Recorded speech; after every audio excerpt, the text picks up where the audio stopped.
YS హయాం నుంచి జగన్ వరకు ఆ కుటుంబంతో నడిచారు ఆ నాయకుడు. జగన్ హయాంలో మంత్రిగా కూడా పనిచేశారు. పెద్దగా వివాదాస్పద నేత కూడా కాదాయన. పరుషంగా ఎవరిని మాట్లాడింది లేదు. వైసీపీలో ఉండాలంటే ప్రత్యర్థులను ఘోరంగా తిడితేనే అధ్యక్షుల వారు మెచ్చుకుంటారన్న మాట తరచూ వినపడుతూ ఉంటుంది. అయితే ఆయన అలా తిట్టలేదనో ఏమో తెలియదు గాని ప్రాధాన్యత తగ్గించారన్న వాదన వినిపించింది. ఆ తర్వాత ఏం జరిగిందో ఏమో తెలియదు. జగన్ కు గుడ్ బై చెప్పేసి తెలుగుదేశంలో చేరిపోయారు సదరు నేత.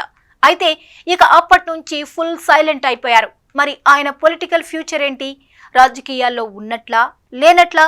ఇంతకు ఎవరా లీడర్?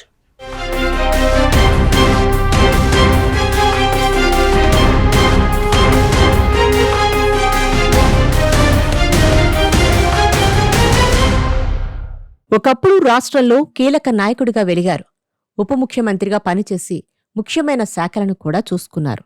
రాజకీయాల్లో ఆయన దూకుడు చూసి చాలామంది ఆశ్చర్యపోయేవారు. జిల్లాలో అయితే ఆయన మాటే శాసనమన్నట్లు ఉండేది ఒకప్పుడు. నేతలు, కార్యకర్తలు ఆయన చుట్టూ తిరుగుతూ ఉండేవారు. ఒక విధంగా చూస్తే తన ప్రాంతానికి ఆయన ఒక సామంతరాజులా ఉండేవారు. ఆయన మరెవరో కాదు, మాజీ డిప్యూటీ సీఎం ఆళ్ల నాని. కాలం ఎప్పుడూ ఒకేలా ఉండదు కదా. రాజకీయ పరిస్థితులు మారడంతో నాని ప్రభావం కూడా తగ్గిపోయింది. ఎప్పుడూ గట్టిగా వినిపించే ఆయన స్వరం ఇప్పుడు వినిపించట్లేదు. ఇప్పుడు ఆళ్ల నాని ఎక్కువగా మాట్లాడడం మానేసి సైలెంటుగా ఉన్నారు. బయట కూడా పెద్దగా కనిపించడం లేదు. ఒకప్పుడు ఎలా ఉండేవారు, ఇప్పుడు ఇలా అయ్యారేంటి అంటూ రాజకీయ వర్గాల్లో చర్చ జరుగుతోంది.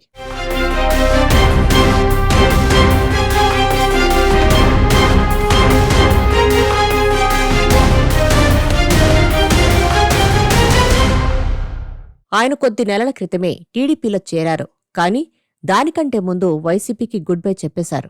ఆ సమయంలో రాజకీయాలకు దూరం అని కూడా ప్రకటించారు. అయితే తర్వాత తెలిసిందేంటంటే ఇదంతా ఒక ప్రణాళిక ప్రకారమే జరిగిన పని అని.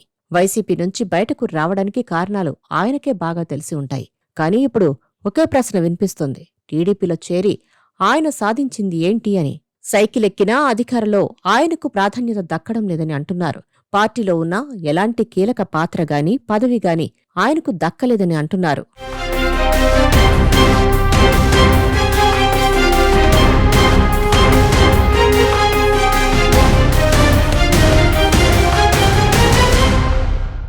ఆళ్ల నాని వివాదరహితుడిగా గుర్తింపు పొందారు. జగన్ హయాంలో చాలామంది నేతలు వ్యక్తిగత విమర్శలతో చెలరేగితే ఆళ్ల నాని మాత్రం సబ్జెక్టు పైనే మాట్లాడేవారు. అయితే జగన్ హయాంలో మంత్రిగా కూడా పనిచేసిన ఆళ్ల నాని ఎక్కడ చెడిందో ఏమో తెలియదుగాని వైసీపీని వీడి తెలుగుదేశంలో చేరారు. పార్టీ మారి కొన్ని నెలలు గడిచినా టీడీపీలో ఆయన పరిస్థితి ఆశించినంత బాగోలేదని రాజకీయ వర్గాల్లో కామెంట్స్ వినిపిస్తున్నాయి.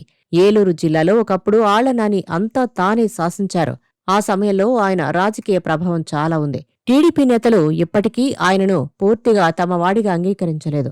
ఇవాళ మా పార్టీలో ఉన్నా అప్పట్లో అధికారంలో ఉండగా మమ్మల్ని ఇబ్బంది పెట్టారు, మా మీదనే కేసులు పెట్టించారు అని వాళ్లు గుర్తు చేసుకుంటున్నారు.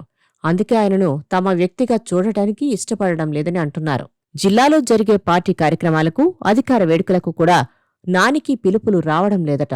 ఆయన టీడీపీ నాయకుడినని కాగితం మీద ఉన్నా వాస్తవానికి ఎవరూ ఆయనను సొంత మనిషిలా చూడటం లేదట.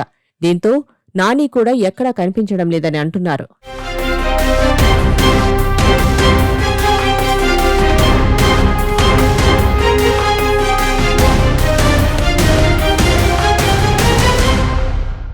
మరో 3.5 ఏళ్లలో ఏపీలో సార్వత్రిక ఎన్నికలు జరగబోతున్నాయి.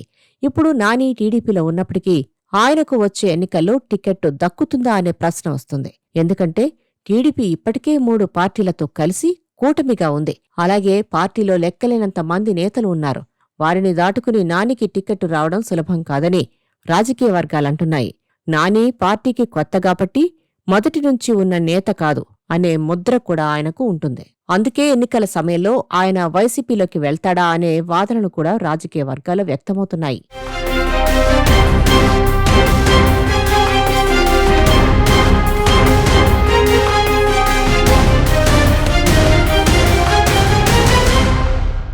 పేరుకే నాని టీడీపీలోకి వచ్చారని చెప్పుకోవాలి గాని వాస్తవానికి ఆయనకు పార్టీలో ఎలాంటి ప్రాధాన్యత దక్కలేదు. అందుకే ఆయన కనీసం ఓ చిన్న మాట మాట్లాడే స్థితిలో కూడా లేరనే భావన ఇప్పుడు రాజకీయ వర్గాల్లో చర్చనీయాంశంగా మారింది. ఏలూరు ఎమ్మెల్యే బడేటి చంటి సమ్మతితోనే ఆళ్ల నాని పార్టీలో చేరినా లోకల్ క్యాడర్ మాత్రం నానితో కలిసి పని చేయడానికి పెద్దగా ఆసక్తి చూపడం లేదట. ఆళ్ల నాని చుట్టూ గతంలో మాదిరిగా అనుచరులు సందడి కనిపించడం లేదు. అధికార పార్టీలో ఉన్నా ఎలాంటి పెత్తనం లేని నేతగా మిగిలిపోయారట. ఏలూరులో బడీటి చంటి పాతుకుపోయారు. ఆయనే ఇప్పుడు సిట్టింగ్ ఎమ్మెల్యే. ఆయన్ను కాదని ఏలూరు టికెట్టు ఆళ్ల నానికి ఇచ్చే పరిస్థితి లేదని అంటున్నారు. అంతేకాకుండా అక్కడ జనసేన కూడా బలంగా ఉంది. ఈసారి జనసేన కూడా తమకే టికెట్టు కావాలని పట్టుబట్టే అవకాశముంది. ఇక బాబు వ్యూహం చూస్తే వైసీపీలో బలమైన నాయకులు లేకుండా చేయాలనే లక్ష్యం ఒకటైతే, నియోజకవర్గాల పునర్విభజనతో పెరగనున్న అసెంబ్లీ సీట్లకు అభ్యర్థులను సిద్ధం చేయడం మరొక ప్లాన్గా చెబుతున్నారు. నియోజకవర్గాల పునర్విభజన జరిగితే ఏపీలో మరో 50 నియోజకవర్గాలు పెరుగుతాయని అంచనా వేస్తున్నారు. అంటే 225 అసెంబ్లీ సీట్లకు అభ్యర్థులను తయారు చేయాలన్నమాట. అందుకే సొంత పార్టీ నేతలు వ్యతిరేకించినా బుజ్జగించి మరీ వైసీపీ నేతలను చేర్చుకుంటున్నట్లు టాక్ వినిపిస్తుంది. ప్రస్తుతానికి ఆళ్ల నాని లాంటి నేతలు సైలెంటుగా ఉన్నా నియోజకవర్గాల పునర్విభజన తర్వాత ఇన్ఛార్జీలుగా నియమిస్తే అప్పటి నుంచి యాక్టివ్ అయ్యే అవకాశముందని అంటున్నారు. అయితే నియోజకవర్గాల పునర్విభజన అన్నది ఎప్పట్లో ఉండకపోవచ్చునని అంటున్నారు. 2034 ఎన్నికల నాటికి అది సాధ్యమని అంటున్నారు. మరి అప్పటి వరకు అంటే వచ్చే ఎన్నికల్లో ఆళ్ల నాని పరిస్థితి ఏంటి అన్నది కూడా చర్చకు వస్తుంది. చూడాలి మరి ఆయన పొలిటికల్ ఫ్యూచర్ ఏ మలుపు తిరుగుతుందో అన్నది.